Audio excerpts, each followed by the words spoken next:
Why would I never want to have to use the most important piece of gear within my photography setup? Stay tuned, find out. It's not what you think.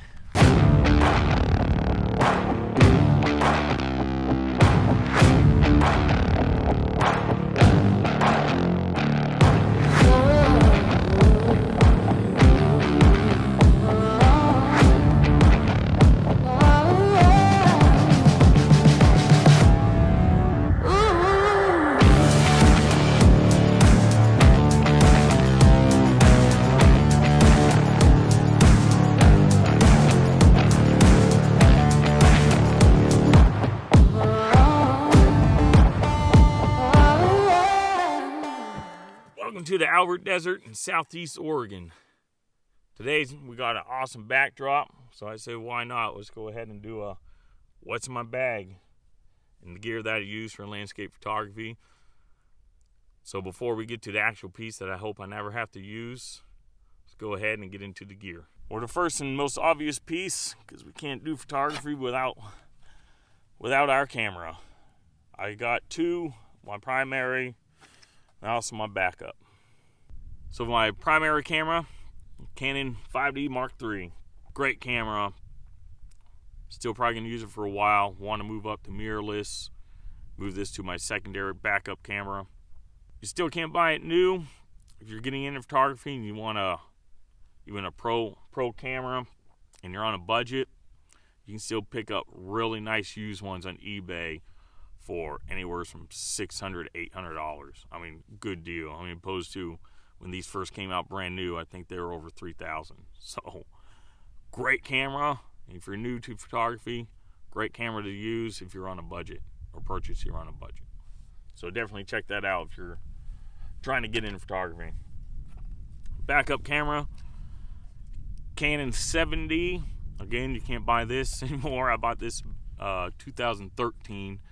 Right after I re-enlisted when I was in Afghanistan. Took my re-enlistment bonus and bought my first, I guess, semi-pro camera. But still a nice camera. This is crop censored opposed to the full frame. So it's my backup secondary in case something happens to my 5D. But again, still a great camera. You can pick these up on eBay for, I've seen them all the way down to $250 to $400. I mean, brand new when I bought this, it was like $1,400 with the 18 to 55 mil kit lens. But like I said, still a nice camera.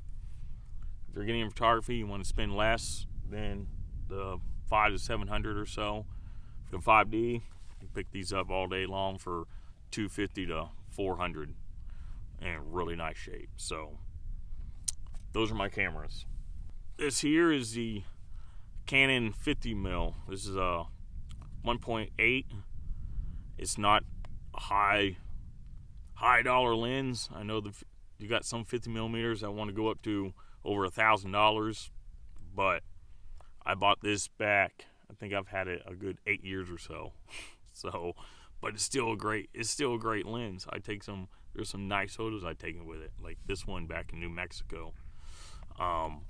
But I picked this up for $110 brand new back in the day. And you still can pick them up right down around that price for nice lens, cheap. And since I don't use it all the time, it's perfect. I love it. My Sigma APO DG 70 to 300. I covered this in a video a while back, photographing a river and the waves.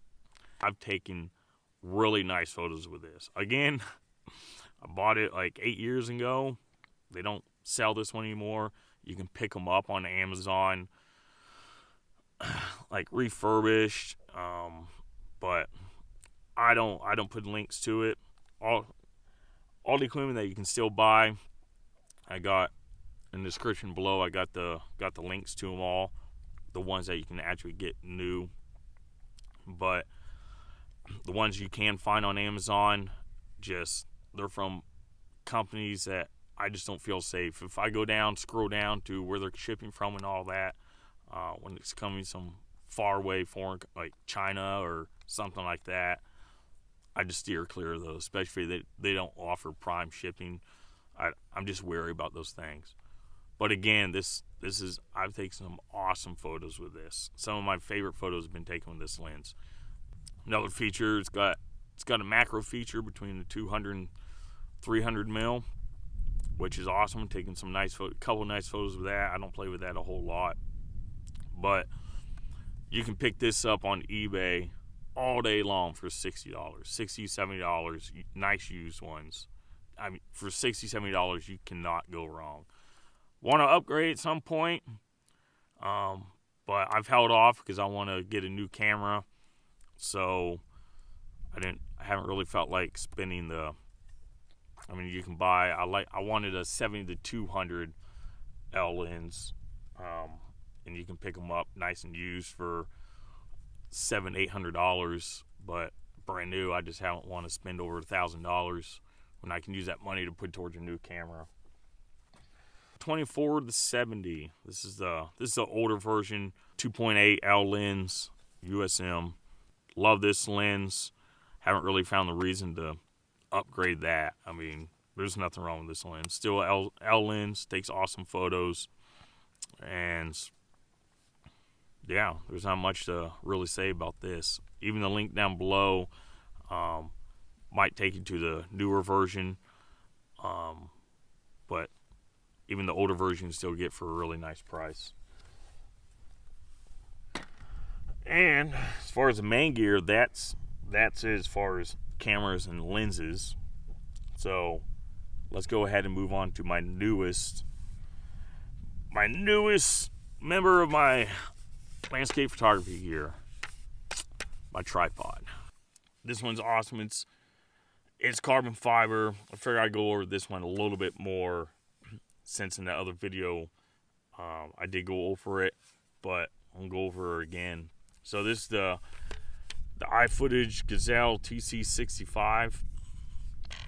Like I said, carbon fiber. In that other video I mentioned that these are plastic. They're actually not. So what I really love about this tripod, the quality, the build quality is awesome. Carbon fiber, every single thing is metal, except for the hook on the center that you can hang your bag and things on. I don't understand why that's plastic. I really don't. My other one was metal, but all the clips, unlike my other one, are metal, and everything is metal. And carbon fiber. I love this. Love this tripod. Awesome other feature I like is if you flip this lever here, you kind of got this bowl or ball head up here that turns the head itself, so you do not have to have it level. I mean, if we put this like this and it's all crooked, well, not that much.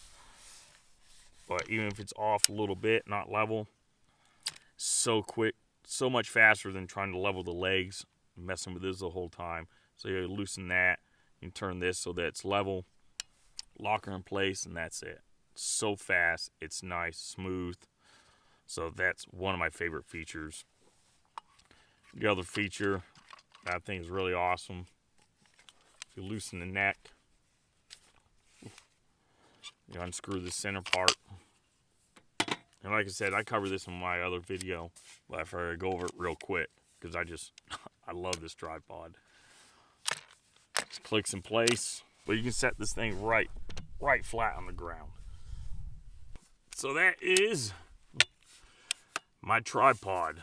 Again, awesome tripod. I paid a little bit more because I had to have it overnight ships, because it's kind of a story. But out in Arizona, in the middle of nowhere, needed a tripod because my other one, when it broke, I could go up to like 4 feet. I mean, I had to shoot this low the whole time. But I was willing to do what I had to do until I got it. But again, you can pick them up. I want to say they go over just over 300. Worth every penny. Worth every penny. If you're in the market for a new tripod, check it out. My ball head, it's a Oben.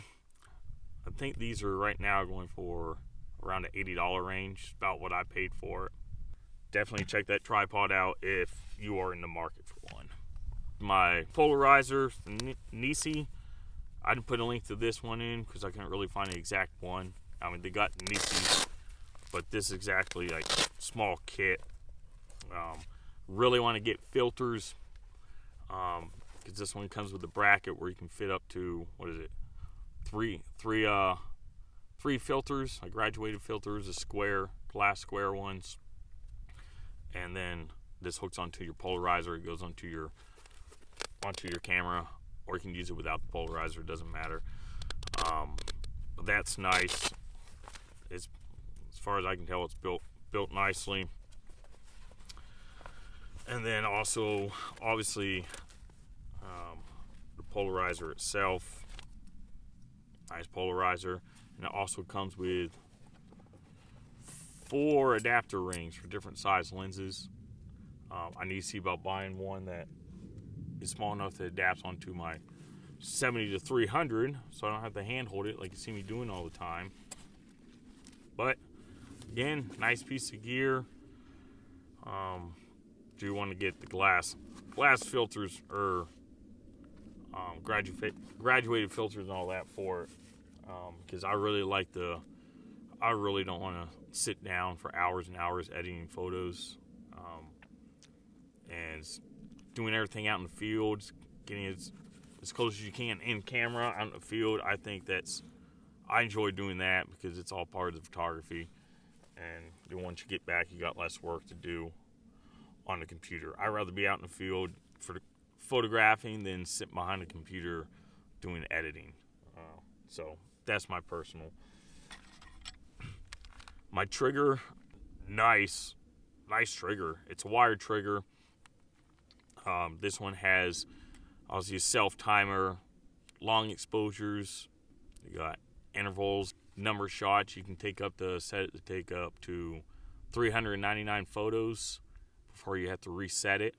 So that's nice. And I've never shot 399 photos. I mean, you don't need that much for star trails.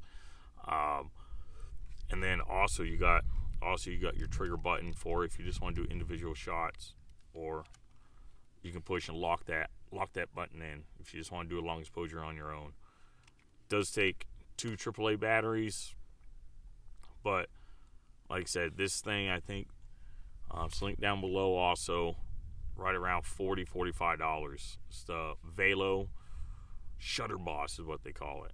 But awesome trigger. I mean, for the price, $40, can't go wrong with that. I've had it for a while also. What I carry it all with, the main one you see me using all the time, just because it's small and lightweight, Lowepro. This is the Flipside AWII.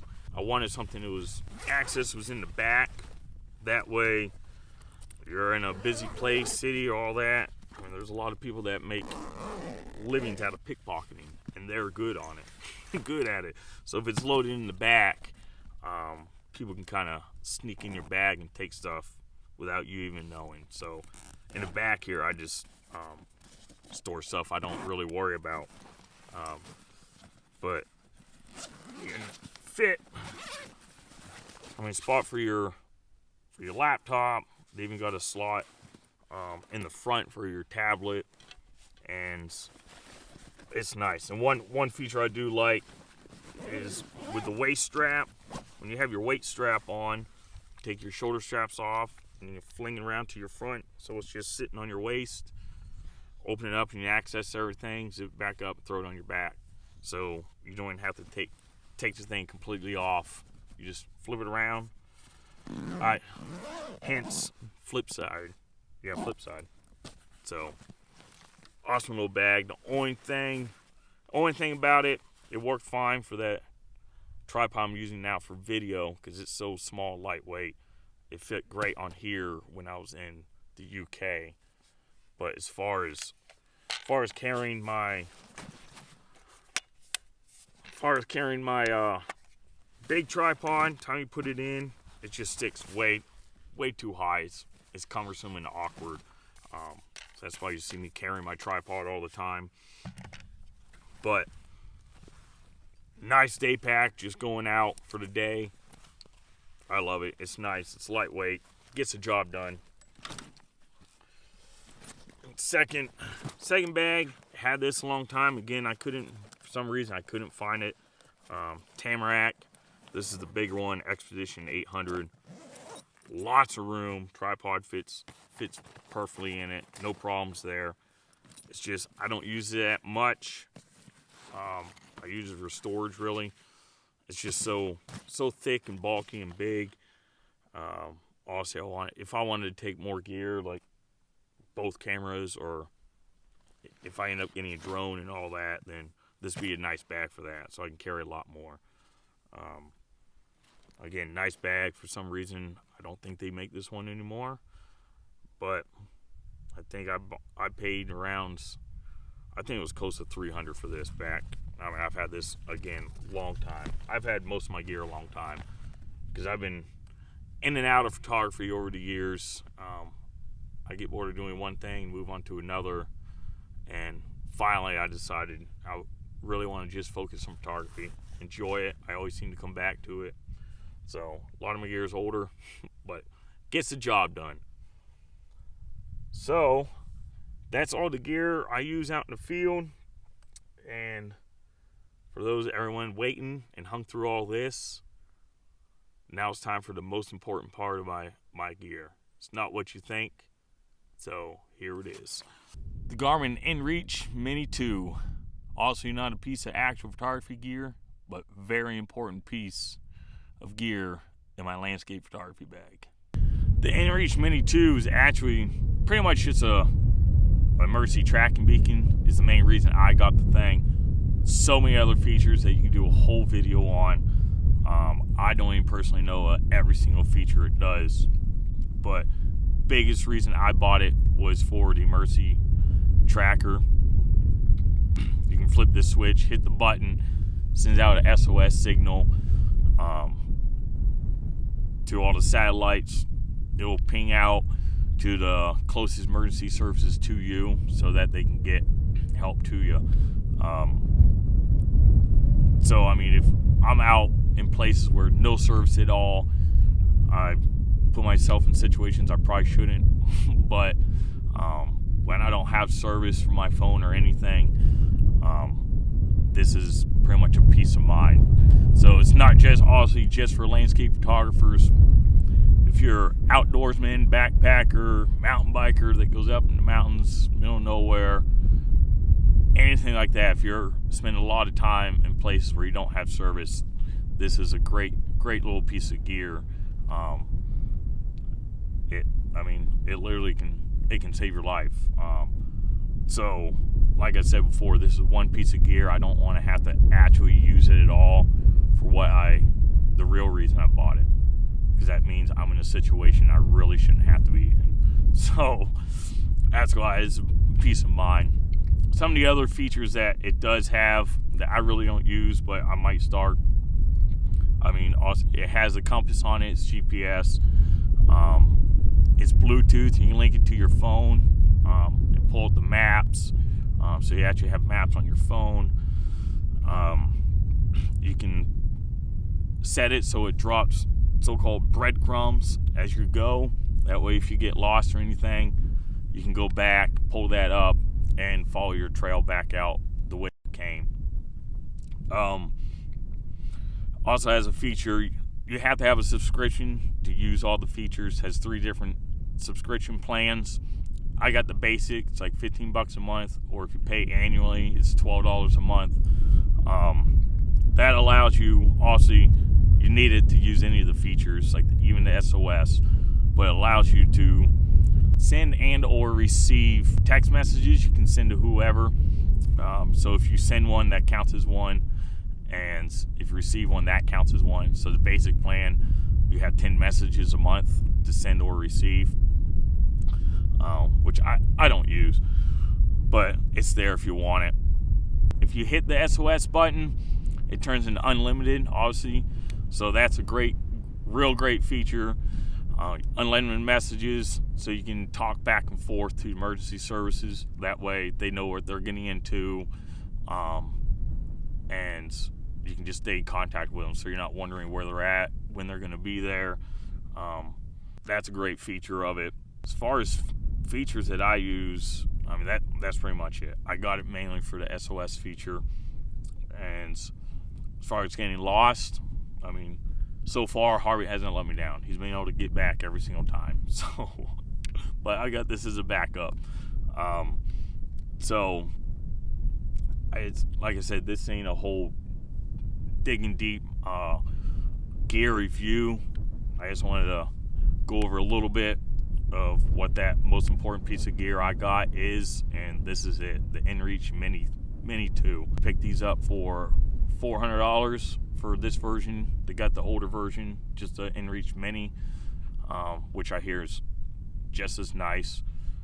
But $400 seems like a lot of money, but for everything it has packed in this little package, well worth it for $400. And it can literally save your life and get you out of situations. It's worth every penny. And again, I hope I never have to use this thing for what I bought it for. So, with all that, that's all the gear I use. That's the gear I carry. And yeah, that's it. So, for all you that sat through all this and waited to the most important piece, thank you. And a couple videos ago I mentioned that I was gonna go ahead and head down south again towards Nevada, Arizona. So that's what we're working on. We're in a pretty southeast part of Oregon now, so sometime probably next week we'll be in Nevada, get down to warmer weather, probably cut over to Arizona, and then once it warms up more, I'm gonna go ahead and shoot up through Utah, Colorado, and all that. So the time I see you again should be probably Nevada. And again, thanks for watching, and we'll see you in Nevada or Utah. Catch you then. One more thing I forgot to mention: the the battery lifespan on this thing. Once it's fully charged, when it's left on all the time without being turned off, it's supposed to last about 10 days before having to be charged again. If it's left off and it's 100% charged, forget how long it's supposed to last for, but I'm pretty sure it's for multiple months. But I'm not 100% on that. But I've been out on the road for just over 4 months. It was 100% charged when I left. I pretty much take it every time I go out, and it's still at 51%. So really long battery life. Just want to throw that out there in case you're curious.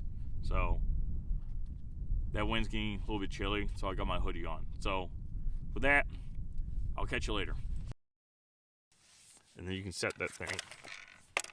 Oops. Make sure you tighten that up first.